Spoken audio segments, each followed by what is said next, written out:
Hi, I'm Eric, and I'm a social studies educator, historian, and host of this, the Everything is a Primary Source podcast. I'm also an avid collector of popular culture artifacts.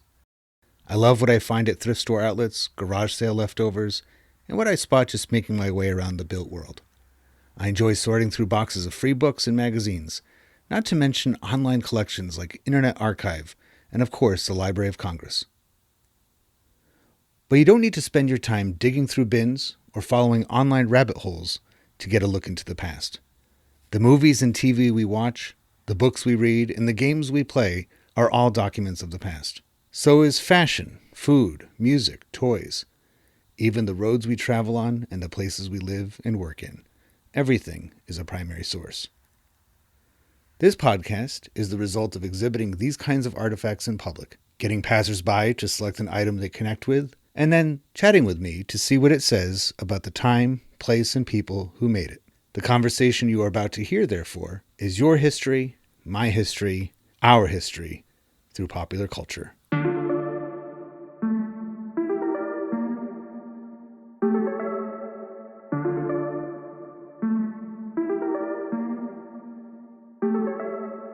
All right, so I'm with Adam and you also host a podcast. Yes, Just like me. I'm the co-host of the Lured Up podcast. We're a podcast we talk about Pokemon Go. And what inspired you to make the podcast? It was 2016. Pokemon was coming back in full force with Pokemon Go releasing, and my co-host Ken and I, we were doing a podcast called Gotta Watch 'Em All, which is all about the anime and rewatching all the episodes. Yeah. That turned into us talking about Pokemon Go because it was natural. It came out and we wanted to talk about it, and then it turned into its own show and it became the driving force. An endless supply of things to talk about, honestly, Yes. because that's one of the things that I'm sure we'll touch on in just a moment about Pokemon Go compared to the other iterations of Pokemon, is that it's so much more driven by the person playing it. They can make any adventure that they want out of Pokemon Go. Yeah, And they can therefore kind of, it takes you wherever you want to go. It's, you become a real life trainer with Pokemon Go. So all those things you just said are very 2010s. In fact, you're one of the few podcasters I've met that, and I don't even belong to this category, that were involved in the medium before COVID.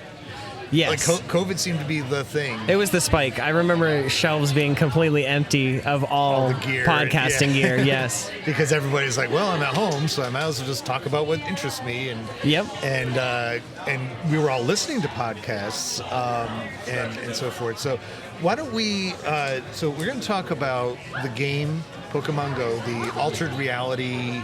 And really was like the first of its kind, right? Because other things have tried to come after Yes. it, but it was, if not the first successful attempt at something like that, right? Yeah, it was the first real world AR experience.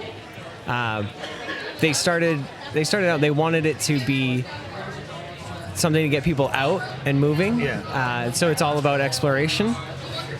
And given the nature of the game itself, and the question we're going to deal with is why did they make it? It seemed like, not to use a pun, but it was in the cards from the beginning, right? Because Yes. And I'm sure you're familiar with this. I don't know the exact name of it, but I remember when I was in college, somebody had this game, and I thought it was so cool. It was Pokemon Safari. Yeah, where you would run around and take pictures. Yeah, Or like- actually, you were kind of just Like stationed. driving slowly Yes. or like walking, and you would take different pictures of Pokemon and then get paid. You move along to the next level based on how good your shots were. Yes, they had to be good. I remember going to Blockbuster but getting one of those little cards that you would put in, and then it would print out the pictures you took. That's so cool. So it seemed like something like that. When I first heard what Pokemon Go was, it reminded me of that game. And I said, all right, so that makes perfect sense. Because that is kind of the spirit of Pokemon Go, is to see these things in your real world. And Yeah, kinda and act utilize like the real their trainers. AR photography that's built in. Yeah.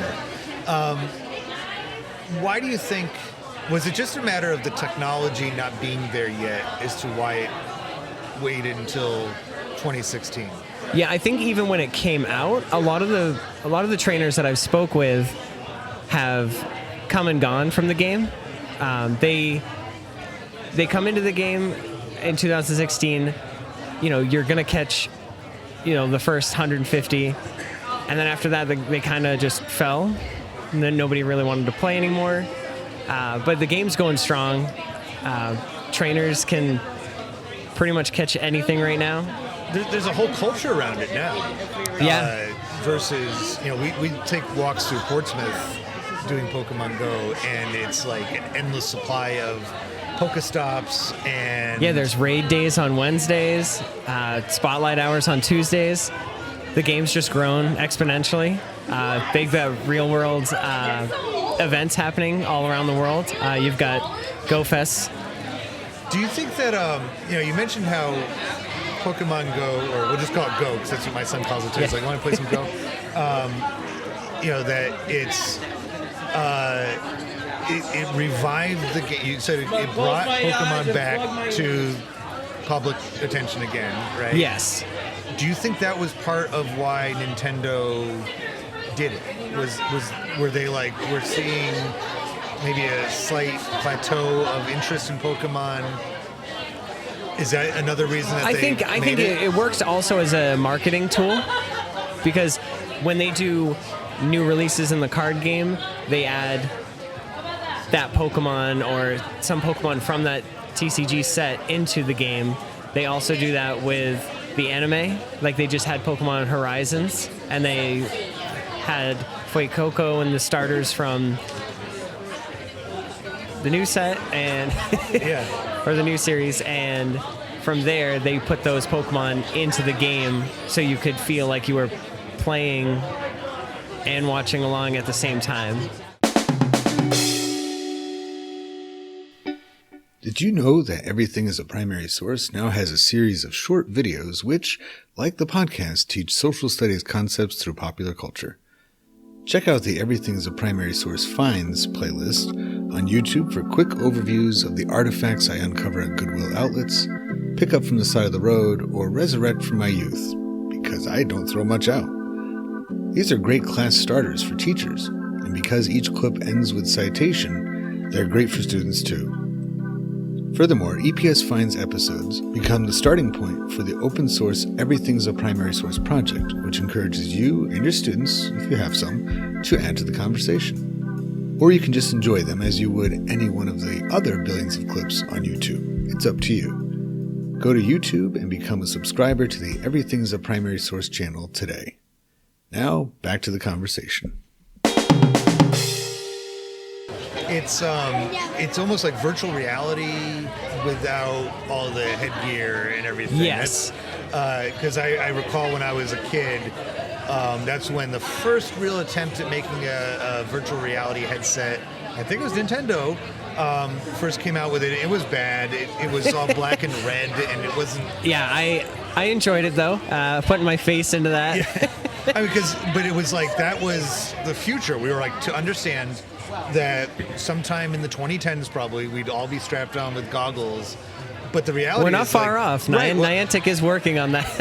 and when that game came out, when Pokemon Go came out, you might as well have had goggles on, because I remember how swarmed like library front lawns were, or a specific Pokemon would spawn, and there would be like crowds of people there, and they'd have signs up, and even the game itself warns you, make sure you please pay attention to your surroundings. Yeah. I won't say that I haven't tripped off of a sidewalk before. You're like, whoa, but because that's kind of like what, a lot of times, like futurist visions, like people, what they're envisioning the future, it always comes across one way, and it's usually a lot more lofty than what actually the reality is. It's much more subtle. Like back in, again, the 80s, even before that, I mean, the Jetsons envisioned us talking flying to around each other. in space cars, and talking to each other. A phone call would be a picture call. It eventually got that way. I think in the last week, most people listening to this have done at least one Zoom call. Yeah, Zoom call or FaceTime, something like that. And we're not like, oh my God, this is a video call. it just kind of so gradually got into our, and so I feel like Pokemon Go is the same kind of thing where back in the 70s or the 80s, that's how we envisioned, video gaming would eventually become something you didn't have to stay stationary in your house to do. And this is the best. You can literally take it wherever you go. It's really nice when you take it to a new town or a new place and you don't know the directions of where you're going, but you can follow the Pokestops that you've spun because the halos go away. So you can follow your way back just by having that knowledge. And you almost get an experience of two worlds that you're visiting for the first time. Exactly. The real one, and when my son, we went over to, make it seem like we just took a trip around the corner. We went to Europe 2 years ago, and we had some downtime throughout our trip, and we ended up, there he is. At one point, my wife was taking a nap in the hotel, and my son John, there he is. This gentleman has a Pokemon Go podcast. So we were just talking about, why don't you come over here? Do you remember when we were in Amsterdam? Yeah. And what did we do with our Pokemon Go game? We got some Pokemon, I guess. Well, remember we walked around the block, and we played Pokemon Go the first time around, and then we played Jurassic World Alive on the way back. And so it was like getting 3 worlds in one. Yeah. And there's so much you can do. There's Pikmin Bloom as well. There's Monster Hunter. That's another one that Niantic's worked on.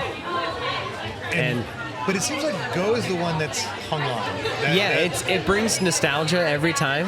They just did updates to the avatar. They rediscover you, rediscover your world. They just did a revamp on the AR world, or not the AR world, but like your map on the. When you click a Pokemon, it comes into the wild screen or whatnot.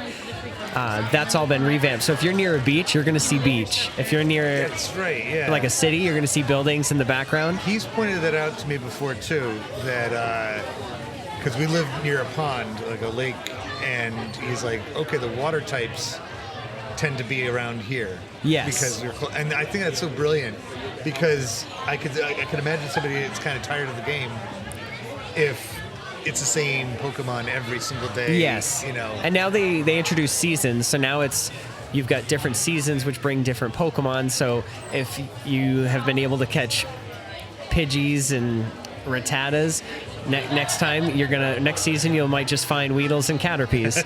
So it's really nice that they've updated the game in that sense as well. So before we finish up, what's your favorite Pokemon Go story? Was there? What did it for you? Were you hooked right away, or was that's hard? There's so many good ones. The countless Go Fests that I've been a part of. Just the community, it's not really a specific memory. It is the memories that keep happening. It's we do a Monday night Zoom call with our community, so I already had these friends and these friendships going into GoFest, and then being able to see them physically and being able to play the game that we all love and we all talk about weekly. That's so awesome. And I've heard that before. In fact, 2 years ago when I was here for Free Comic Book Day, I think it's the people that are right over there actually. They have an anime convention that happens every year, and they said the same thing, that it's about community. It's about, the internet, let's be honest, has some weird avenues you can go down. Yes. But one of the greatest things it's given us is allowed for people to connect when we're not right next door. Right, and then COVID happened, and then all the online communities, those really grew and made it a point to keep the game alive. Yeah, and I think it's so great, people having that resource of, it kind of reminds me of, are you familiar with EVE Online or Second Life or even like World of Warcraft type, where it's like a second world where people get to talk to each other and kind of, and that's all, those are some of the positives that come from a global World Wide Web thing. So where can people find, I'm assuming your podcast can be found wherever there is a podcast. If you just search Lerd Up, pretty much anywhere. essentially, if you go to PokemonProfessor.com, that gives you links to every single one of the shows on the Pokemon Professor Network. I do a secondary podcast, Special Conditions. It's about the TCG. There's many more on there. There's ones that happen daily. There's ones that happen weekly. There's ones about Wayfarer. Awesome. The Way Spotters podcast. Shout out to Jamal and Chris. They talk about the map and how to expand the map if you don't understand how to enter a POI into the system. Well, I have somebody right here that's going to be definitely interested in that, because I think we sometimes get frustrated sometimes that we can't. It's a great listen. They're so knowledgeable, and don't be afraid to reach out. They will answer any question possible. Well, thank you so much, Adam, for stopping by and your willingness to do this, and we just made another oral history. Excellent. Take care.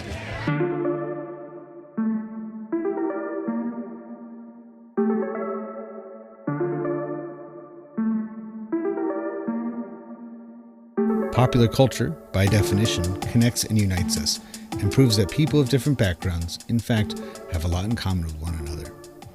I hope you enjoyed this conversation, at least in part, for that reason. If it connects with you and you'd like to add to it, or any of the podcast episodes, just visit everything-history.com and search for the Everything is a Primary Source project, which can be found in the classroom section of the website. We'd love to hear what you have to say. Be sure to rate and share this podcast wherever you are listening to it now, and follow Everything as a Primary Source on social media, including YouTube and especially Instagram. Thank you for listening to the EPS podcast, where everything is a primary source.